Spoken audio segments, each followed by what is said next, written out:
Diane Ballweg is owner at Endress Manufacturing Company.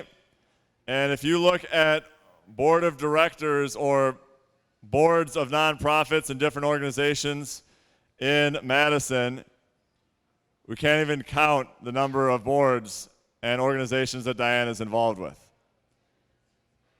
She has donated millions of dollars to charity herself, is on all sorts of different helping all sorts of different organizations in this area. And I think one amazing thing about Diane is after her kids went off to college, they all went to all sorts of different states, so away from the area. She wanted a way to go visit all her kids when they were in college. So what did she do? She became a pilot. So Diane, over the last 20 years since she's become a pilot, has really taken it to heart. She has flown into 331 different air stations and flown on 5 different continents and has been all over the place, and I'm sure she could tell you more about that. But we are definitely honored to have Diane as a speaker tonight to speak on leadership. Here's Diane.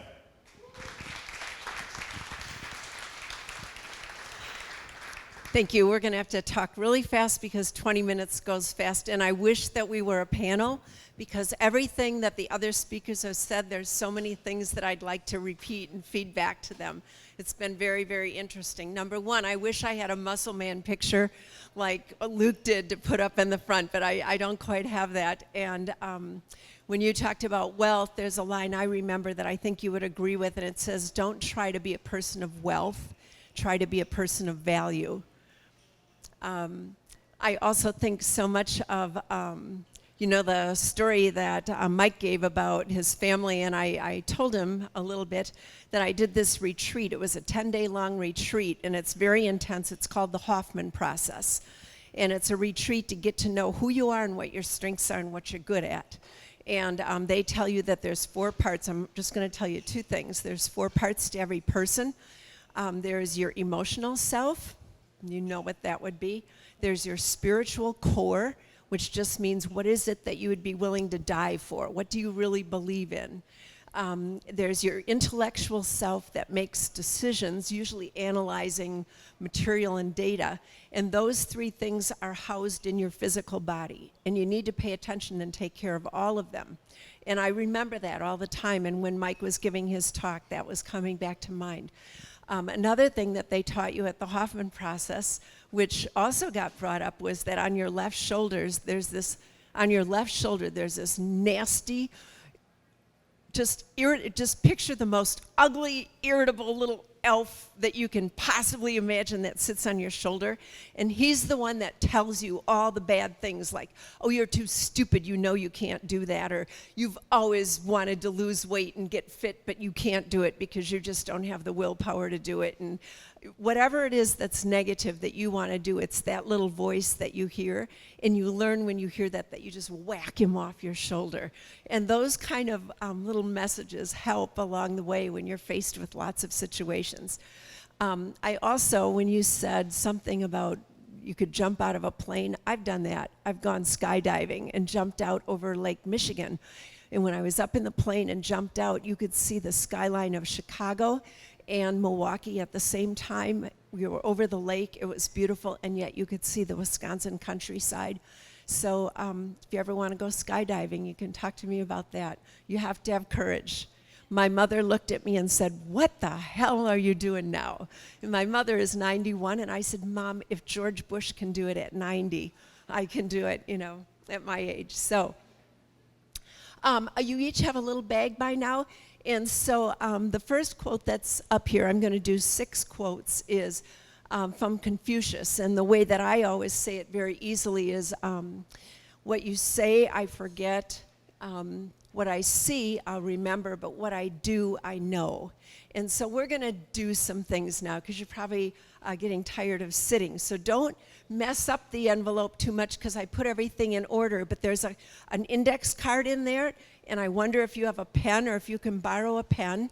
But really, really quickly, I want the first impression that comes to your mind is if you had to rank yourself as a leader, as a person with leadership skills on a scale of 1 to 10, somewhere on that card, write what that number is on a scale of 1 to 10, because I want you to be able to go back and look at this and think about it. On a scale of 1 to 10, if you were just a really good, strong leader, you'd put a 10. But if you just are meek and humble and don't like to talk to anybody and are very quiet, then maybe you'd put a 1. Okay? So put your number. Quick, put a number. And then let's just do a quick show of hands. How many people have 5 or higher? Raise your hand. Ooh, that's excellent. How many people have 5 or lower? Lower than 5. Oh, okay. I also wanted to ask a question. Are there any other pilots in the room? No other pilots? Do you know that of all the population, only 0.002% have a pilot's license? 0.002%. And of that, less than 5% are female. So if you're mathematical, you can figure that out. I am going to bring in the aviation theme because that, I think, is what changed my life and probably enabled Luke to ask me to speak about leadership. So let's see. I also want to know how many of you feel that you are, when you look at different ways that you learn, are you a learner that listens and you learn by oral communication? Are you a visual person that you need to look at things and see them? Or are you somebody that has to do it? You never read the manuals, you never read instructions, you just do it and you figure it out, okay? I know what I am. My kids will send me things and they'll say, or no, they'll call me on the phone and they'll say, Mom, can you listen to this resume and tell me what you think? And I'll go, you know what, don't read it to me. I can't think when I just hear it. Send it to me. Because if I look at it and can see it, I know that I'm very visual. Okay, how many of you are oral, that you like to hear things and when you hear them, you remember them? Raise your hand. Not very many. How many of you are visual, that you have to see it or draw it to remember? And how many of you have to do it? It's a good group. It's really interesting to look, isn't it? Okay, I'm ready for the second quote.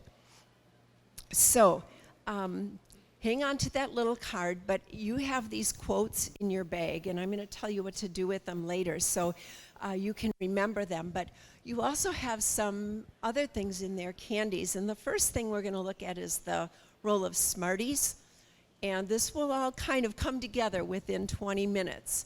But if you take that little roll of Smarties out, this is a representation of leadership. You have to be smart. Smart means mental smartness, it's energy. So I like this quote from Gandhi, Indira Gandhi, that said her grandfather told her that there are 2 kinds of people in the world, the ones that do the work and the ones that take the credit. And she said, he also told her that she should try to be in the first group because there's far less competition. And I always think of that. That's the longest quote that you have, because when I think of people, and I bet some come to mind examples, you know people that just want to take all the credit and you get kind of tired of listening to them. But you know the people that really know what they're doing and they do the work, and they're the ones that you probably have a greater respect for. So I would say one of the things with leadership is doing the work and being smart and having the energy, and that's what this first quality is. And the role of Smarties is there's a study that they did, and they found out that what they called it was servant. Servant leaders achieve the best results. So you have to work with a team. You are not the best person. I think you said it really well, John, is sometimes they find that people that think they're the smartest, they're the ones that make the biggest mistakes because they don't listen to other people on their team. At a business session, one time a person said, the leader works not at the business, but on the business. And that's so easy to remember that I think, am I working on the business or am I just working at the business? So think about that. You have to know each other on your team. So it's not just a work relationship, but do some things together. Learn about the people that you work with and learn about what's important to them and their families and their interests, and it will make a better team. Surround yourself with smart people and then listen to them. Don't just surround yourself and then not listen to anybody else. Okay, the next quote. This one is the lifesavers. You can pull those out if you want, because the lifesavers look kind of like tires. They're round, they're supposed to be tires, they're going to be tires. And I like this, is a bad attitude is like a flat tire. You can't go anywhere until you change it. Okay, so this is the quality of being positive. You always have to have a positive attitude. If you have to say something bad to one of your employees or you have to deliver some harsh news, always start with something affirmative.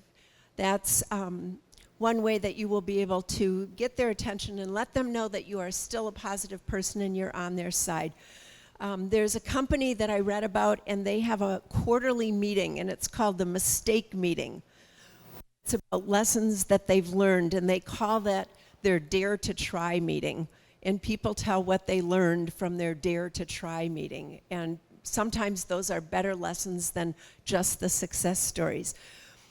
Do you know that Einstein was only 26 years old when he wrote the theory of relativity? I know, 26 years old. That seems really, really young to me. And Edison, when he tried to invent the light bulb, he failed over 1,000 times. And people said to him, oh, you failed over 1,000 times. He said, no, I didn't fail. I found out what didn't work. And I think that's another stroke of that positive attitude that you have to have, is never give up and never think negative. Think, what did I learn from that? And you said that also. Okay, the next quote, and this one is going to go with the rubber band. So you should have a rubber band in there.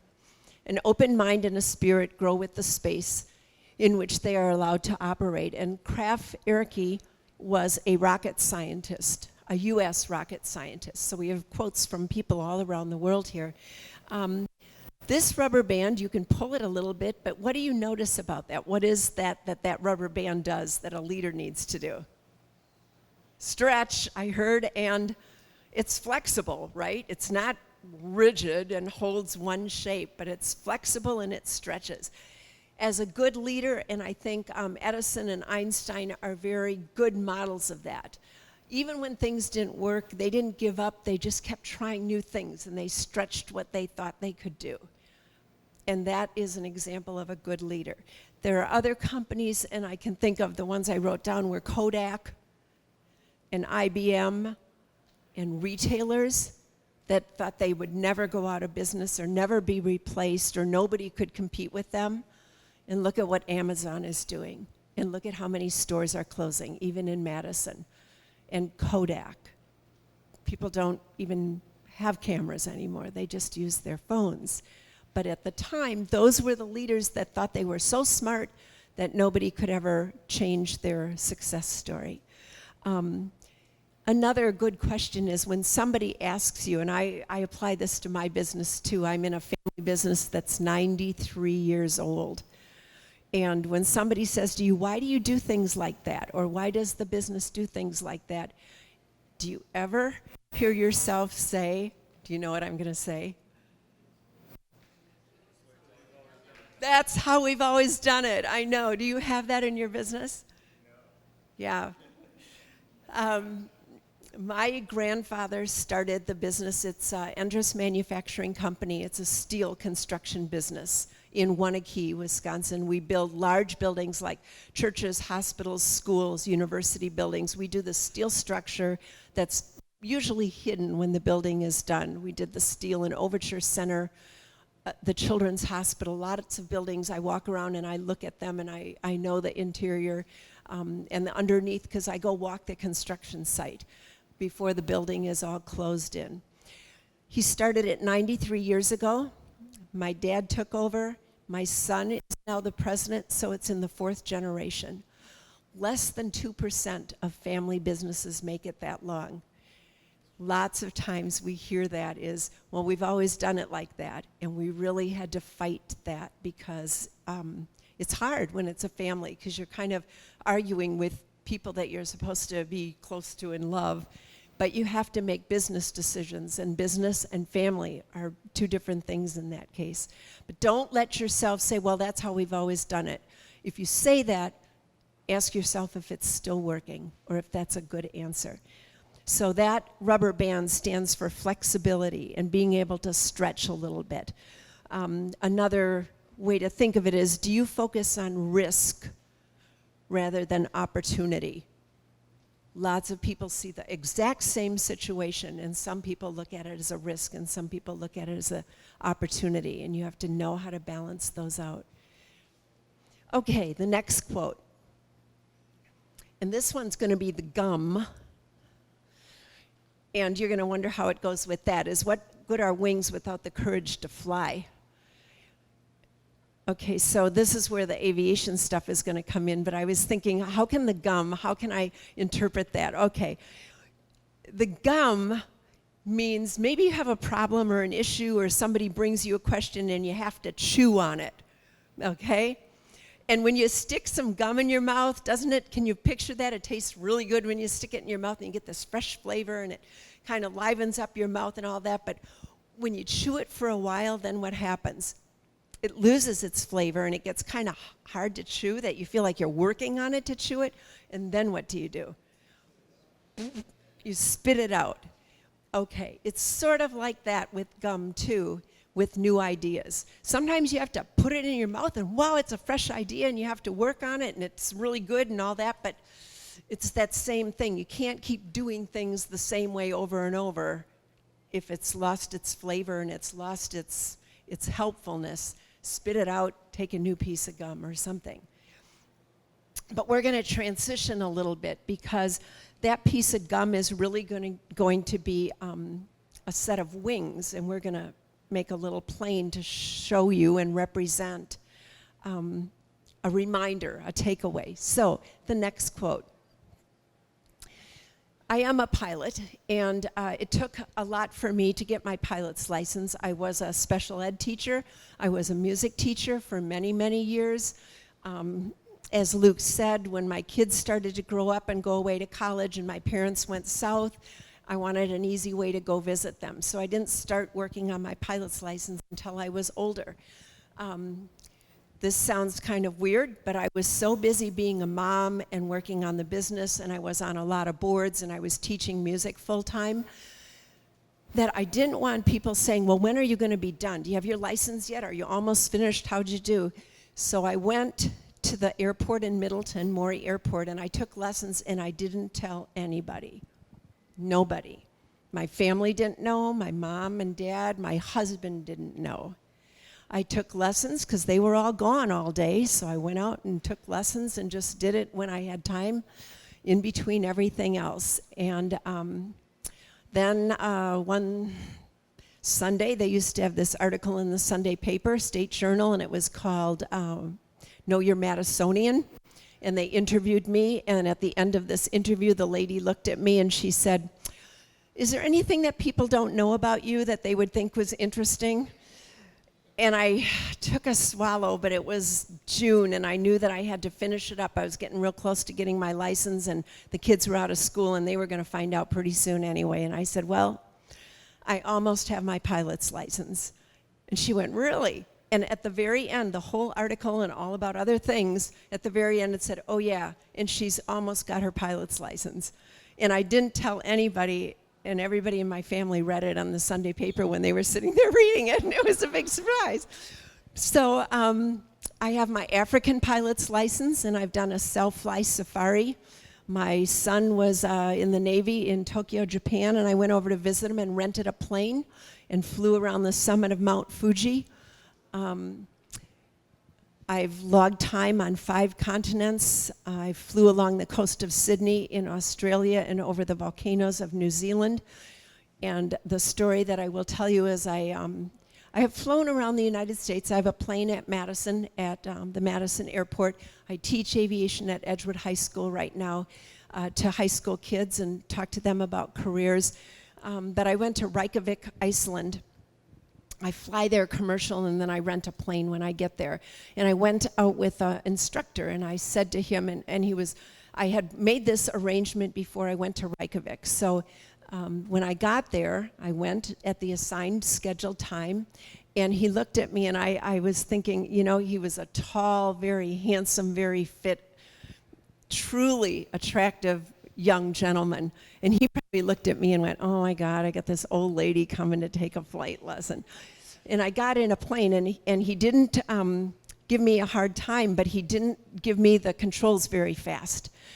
He was very, very shy about it. And so I said, all I want to do is land at 4 airports. I don't care where. We flew around over volcanoes in Iceland, and we got back, and I said, he was getting my bill ready, and I was filling out my logbook, and I said, this is kind of a special, the last airport we landed at was coming back to Reykjavik.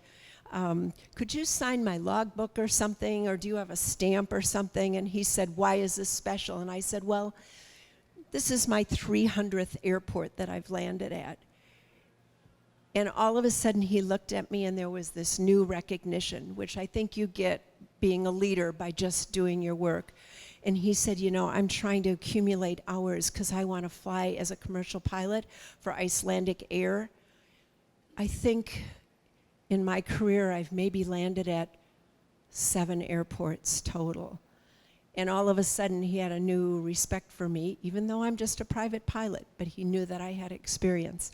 Okay, so I've got to keep this going. I see the mark. You are going to make a plane out of that looks like this. So can you start putting yours together? The way that you do it is you thread. Can you walk around with this? You thread the rubber band through the wheels. And then you put the stick of gum. We'll see what kind of leaders you are. And I'm going to talk to you while you do it, because then you put this on your desk and you think about what each one of those little parts stands for. The gum are your wings. You have to have courage to fly. The smarty means to surround yourself with smart people, energetic people. The wheels are, if you have a bad attitude, it's like a flat tire, and you won't go anywhere till you change it. And the rubber band is flexibility. If you're a really good leader and an engineer, maybe you can help the people next to you. And you can't eat it until you do something that's like the courage to fly. Do you need to pass this around? You can grab it and just pass it around. Luke, can I finish up with some quotes and while they're doing that? Okay, so if you just listen a little bit while you're trying to put it together, and I hope you can all make it, and I'll help you later if you can't. There was a man named Frederick Jackson Turner. He was born in 1861. He died in 1932. He was born in Portage, Wisconsin. He was a historical professor at the University of Wisconsin, among other places. And one thing that he said in the late 1800s was, he said, we have discovered the earth. We know that it's round. We have mapped it all out, and so the human being is going to lose their spirit of adventure and leadership and discovery because we know everything. This is in the late 1800s. We know everything now. That was right before the Wright brothers, Orville and Wilbur, took their first flight, and all of a sudden in 1903, they did that first flight, and it opened up a whole new space exploration, a whole new view for us. Okay, but that's not the end. I've got 3 quotes. The U.S. Commissioner of the Patent Office in 1899, now this is bad because he's the leader of the Patent Office for the United States. His quote was, everything that can be invented has been invented. Talk about being negative and pessimistic. I don't know how he got hired for that job. But then shortly after that, the Wright brothers flew. And it took a long time. They had to have a lot of perseverance and dedication and courage. Here's a quote from Orville Wright. I can't believe he said this. He said, "No flying machine will ever fly from New York to Paris because no motor can run for that amount of speed for 4 days without stopping." Do you know that was what was once a migration is now a vacation, is the line. You can go so fast to so many places. So my last one, and this is to make you feel optimistic, is George Gallup, who did a lot of polls. He was the lead pollster for the United States, the Gallup polls. He took a poll in 1949, and he asked people a lot of questions about what they thought would happen in the future from the year 1950 to the year 2000. So in the next 50 years, he wanted to get an opinion from the residents of the United States. I'm only going to tell you 2 things. He asked people if they thought that we would find a cure for cancer. And 66% of the people he surveyed across the U.S. said that yes, they thought by the year 2000 they would find a cure for cancer. Another question he asked them is, do you think that we will be able to send a man to the moon? 15% said that someday we would send a man to the moon, but they didn't think it would happen by the year 2000. We actually did it. We're celebrating the 50th anniversary in July of, 1969. And so it just shows you, in my opinion, being interested in aviation, when you start looking at some of those statistics and stories and people, if you have a positive attitude, you stretch, you're willing to take risks, you're smart, you surround yourself with the right people, you can do extraordinary things. Thank you.